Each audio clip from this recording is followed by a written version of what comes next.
All right, indirect lighting. So what I want to do here in Maya, there's this little slot. It's called indirect lighting, and I'm going to use image-based lighting.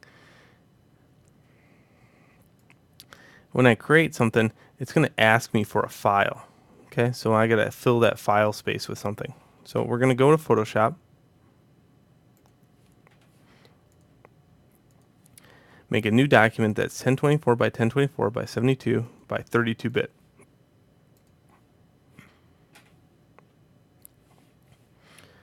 I'm going to choose like a bluish gray type of look, and I'm going to fill the foreground with it. And the darker you get this, the better. So that way it has a large gambit. Gambit just means from the brightest to the lowest, plus different ranges of color. Okay, so here we're going to take a brush, a real soft brush, and we're going to turn that on linear dodge add, and take this on linear dodge add. Okay. And what I'm going to do is make this brush as big as the picture. Hit it a couple times with the mouse, make it a little bit smaller, hit it a few more times, and then still in the center, gonna make it a lot brighter. Until this starts going like this. Okay, now that has a lot of light to it.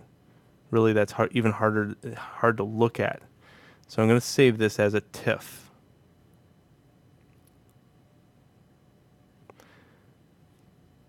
I'll save this on the desktop and call it HDRI. Now this is a fake HDRI. Usually what you do is you make these.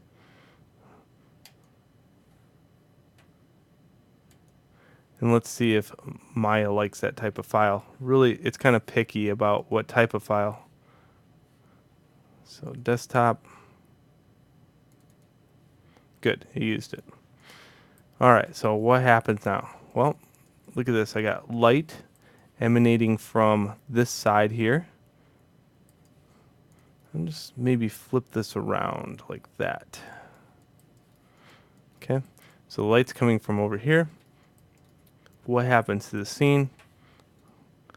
I'm going to turn on a few things and turn off a few things just to show you what it looks like raw. So we're going to take off caustics and global illumination and only concentrate on ray tracing right now. So this is the worst render ever.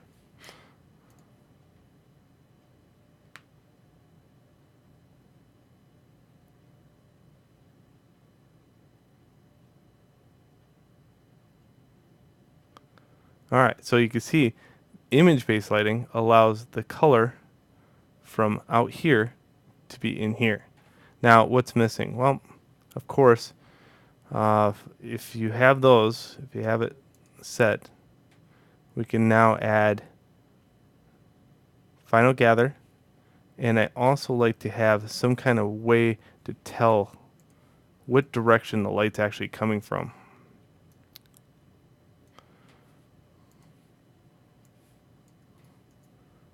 So sometimes I'll just do this, kind of look at the area at which it's coming from, and then turn this down to like 0.5, okay?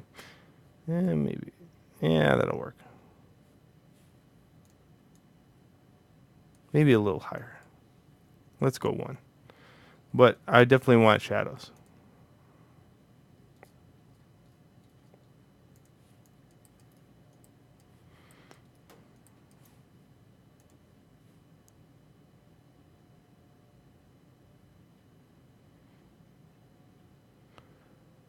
All right, there we go. Image-based lighting.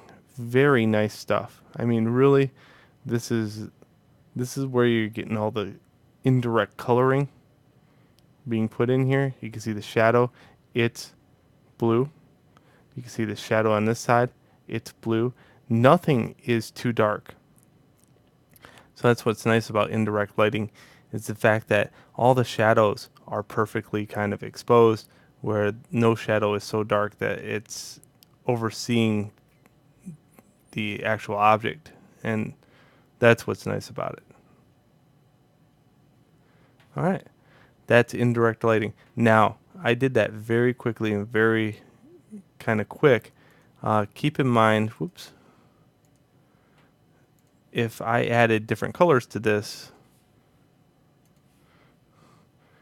this is really supposed to be made via video or a digital camera.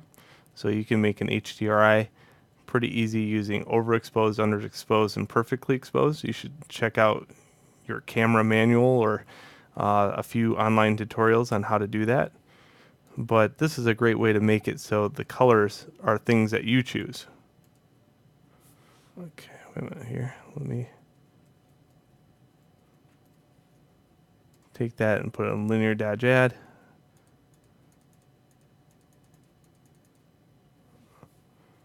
We'll put some purple over here, and we'll put some green over here.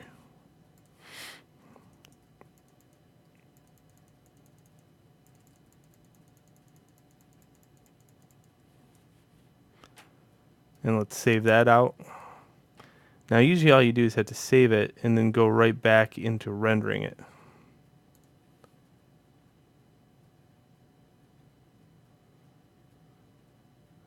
Now you're getting all kinds of cool colors into it. Greens, some purples.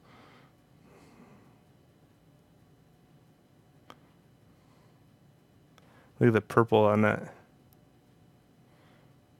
The green wall in the background, how it's got some color. Probably because the green is on the Z-axis of this picture.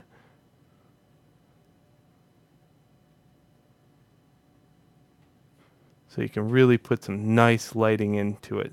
Some real soft lighting. And you can see in this map, this big render globe is what's doing it. If I zoom way out, you can see it. Okay? And you don't nearly see as many colors on it as you do the actual one in Photoshop, because 32-bit contains more information than Maya can actually construct here in the real-time preview. Okay.